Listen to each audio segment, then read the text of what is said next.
ICMS. Quem deixar? Competência do ICMS, Estado. Primeiro, o que é ICMS? Imposto sobre Circulação de Mercadorias e Serviços. Tá? Esse é o nome completo do ministro. Competência dos Estados.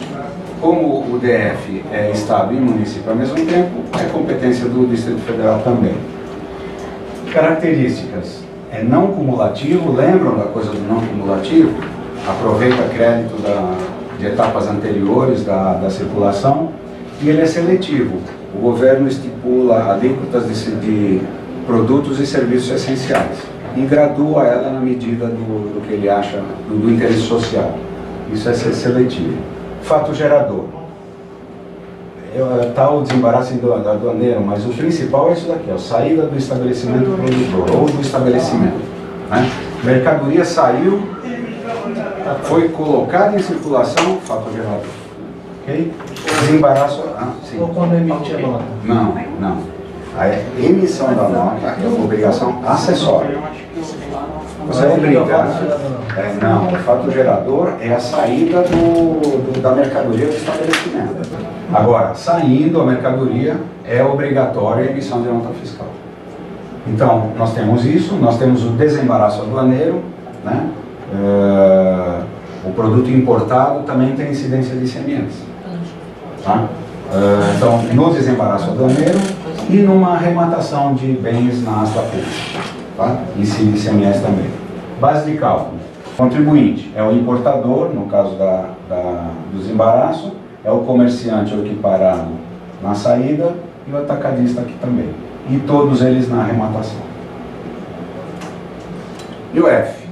IOF é aquela quarta espécie que é regulatória, né? Regulatória da economia. Então o governo pode alterar, alíquota independente da anterioridade. Né? Então é competência da União. Ele é regulatório da economia, não está sujeito à anterioridade. Lembram da anterioridade? Né? Que só pode, editou a lei de aumento ou redução de imposto, ela passa a valer no primeiro dia do exercício seguinte. Né? São operações financeiras. Gerador são eles, né? Os empréstimos são operações financeiras, esse IOF. Quando a gente contrata um empréstimo no banco, tem o IOF, né? tem o imposto lá embutido na operação. ISS, vamos passar agora rapidinho, depois a gente volta a falar dele com mais calma. ISS, competência do município. Nós estamos em Brasília, a competência é mista Estado-município, então o ISS é competência do DF também. Fato gerador, prestação de serviços constantes da Lei Complementar 11603. 11603, gravem esse número, é um número importante aí de lei, é a lei que regula o ISS no território nacional. Tá? Os municípios têm que legislar, a competência do ISS é municipal, mas a lei federal, essa lei 116, ela regula o que os municípios podem fazer. Tá? Então, nós temos lá uma lei complementar. Nessa lei complementar nós temos uma lista de 50 itens de serviços sobre os quais se incide o ISS. Né? Esses serviços têm que ser prestados por empresa ou profissional autônomo, com ou sem estabelecimento fixo. Tá? Então, o serviço prestado por um funcionário, por um CLT, ele tem incidência de ISS? Não tem. Né? É só profissional autônomo. Né? O empregado, o funcionário, ele presta serviço também, mas não está no fato gerador do ISS. A base de cálculo é o valor do serviço prestado. Então lá a nossa produção de evento tem a nota fiscal lá, né? O preço cobrado é esse valor aqui que é a base de cálculo. O contribuinte é o prestador de serviço. E agora o IR. Tudo bem. IR.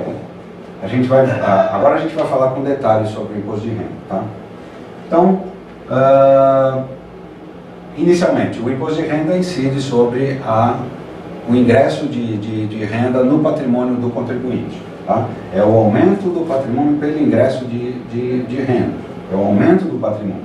Quais são os regimes de tributação? Ou seja, Quais são as formas que o governo pode impor para que seja cobrado o imposto? Nós temos aqui o lucro presumido, ele está no artigo 516 do regulamento. O RIR é o regulamento do imposto de renda. Nós temos o lucro arbitrado, que está aqui no artigo 529 do RIR, e temos o lucro real, está no artigo 246 do RIR. Temos o Simples Nacional, no artigo 185 do RIR, então a forma como se paga o imposto de renda, as pequenas e médias empresas pagam o imposto de renda, está aqui, está definida aqui no artigo 185. Agora, acontece com a gente até que bastante, tem as cooperativas, tem as instituições isentas e tem as instituições imunes, né? As instituições imunes, elas não pagam imposto de renda. Por que não pagam imposto de renda? Elas estão previstas também, né? São imunes, mas onde é que está prevista essa imunidade? Onde é que tem que estar previsto aqui a imunidade? Se é imunidade, tem que estar previsto No Rio. na Constituição, né? É imunidade. Então, essas instituições aqui, as instituições que constam do artigo 168, estão mencionadas lá na Constituição. Por isso que tem autorização para elas não pagarem IR. E às vezes a gente recebe aqui coisa de cooperativa, de instituições imunes, que não precisam de emitir nem nota fiscal, porque não pagam IR. Tem as instituições isentas. Então, o que é a isenção? Lembram? A isenção é a mesma espécie de imunidade, só que abaixo da Constituição. E tem as cooperativas. O Simples, quem é do Simples Nacional paga o IR? Paga. Mas e é o IRPJ ou é o IR de terceiro? IRPJ.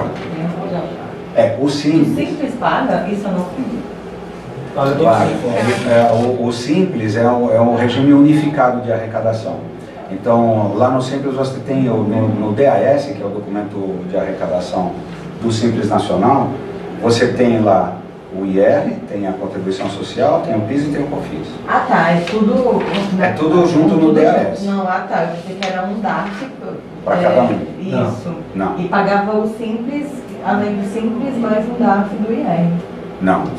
Não, junto, mas você tem a opção de não pagar, por exemplo, o ISS e o ICMS pelo Simples, pode pagar pelo Estado, pelo município, se quiser.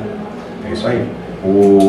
A arrecadação unificada, ela foi planejada inicialmente para agrupar todos os impostos, os estaduais, os municipais e os federais, né? Mas aí, como sempre, houve chiadeira dos municípios, houve chiadeira dos estados.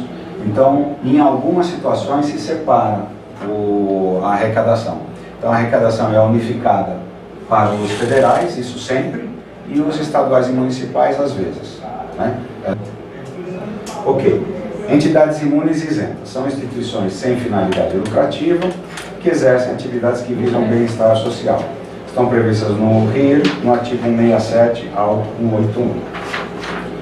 Cooperativas. As sociedades cooperativas estão amparadas pela não incidência do imposto de renda quando praticam atos com cooperados. Quando praticam atos com os cooperados, quer dizer, se ela se dedicar a atos fora desses, ela vai pagar imposto de renda.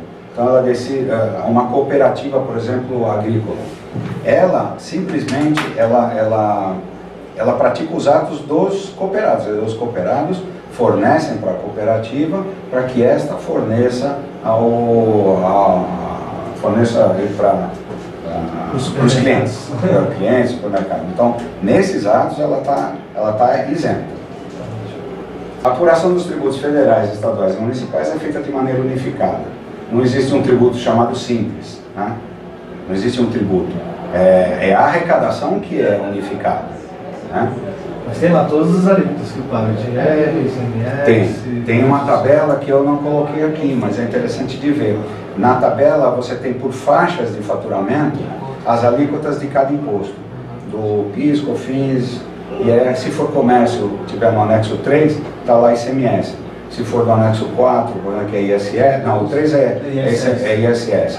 O 4 que é... ISS também. E o 2 então é ICMS. 1 e 2 é ICMS, que é comércio e indústria. A empresa do Simples Nacional, ela não paga aquela contribuição patronal de 20%.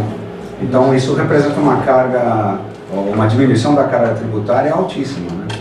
20% sobre a folha de economia. Terceiros também, E 5,8. de terceiros também, o 5,8 do FAT, do Sistema S, FAT.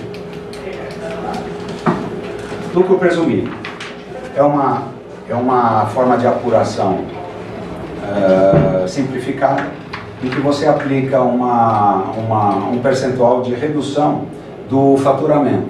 Então, se a empresa faturou, digamos, 1 milhão, né, você reduz esse faturamento, essa base de cálculo, para 32%, no caso de serviços, né, porque nós temos outras reduções para outras atividades. No caso de combustível, por exemplo, é 8%. Combustível é 1,6. Combustível é 5,6. Comércio é 8. Então, digamos que você faturou 1 milhão aqui. E seja serviços a atividade da empresa.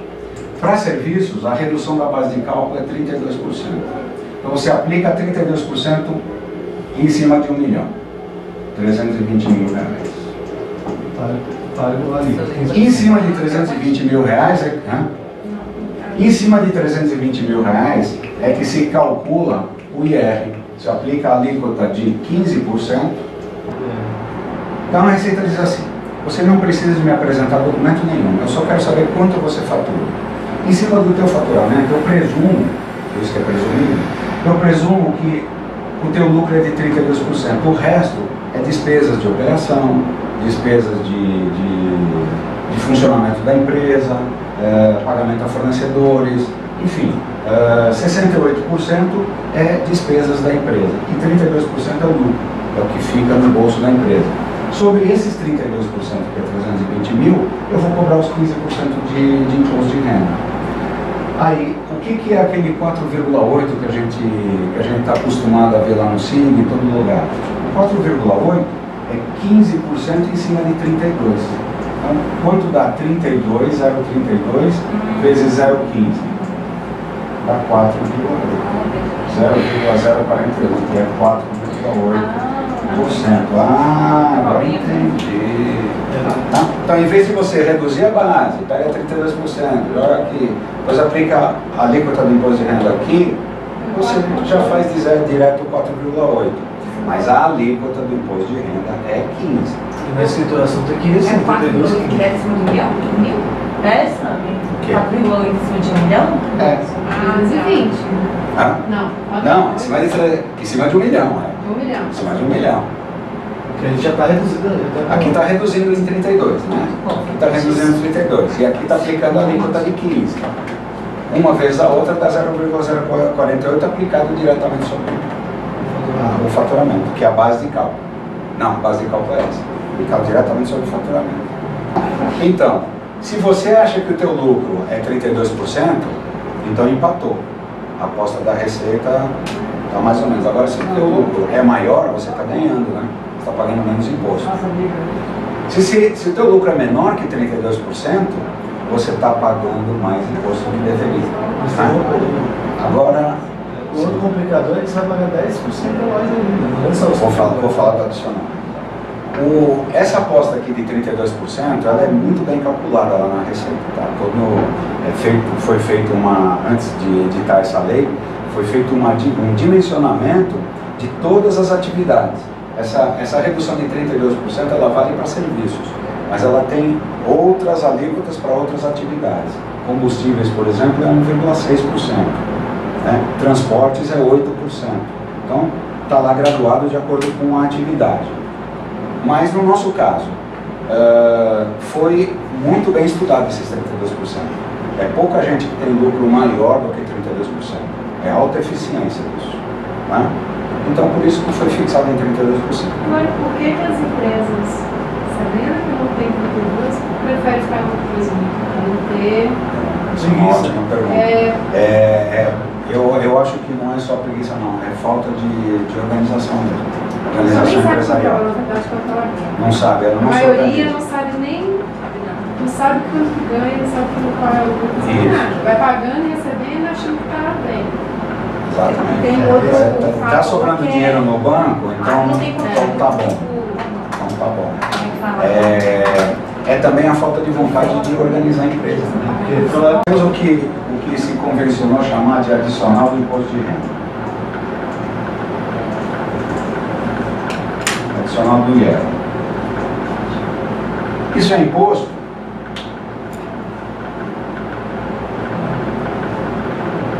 É a mesma base de cálculo do IR? É a mesma base de cálculo do IR. Então não deveria ser cobrado. Esse adicional aí foi uma aberração. Passou lá no STF, passou em todo lugar. Não está no sistema tributário nacional. Não existe um imposto chamado adicional do imposto de renda, que é um adicional em cima do imposto de renda. Então é cobrado lá porque o STF achou que tinha que tudo bem, que não tinha inconsistência nenhuma. Mas a meu ver tem muito. Mas isso aqui já tem mais de 15 anos, não, mais de 20 anos, esse adicional. Como é que ele é cobrado?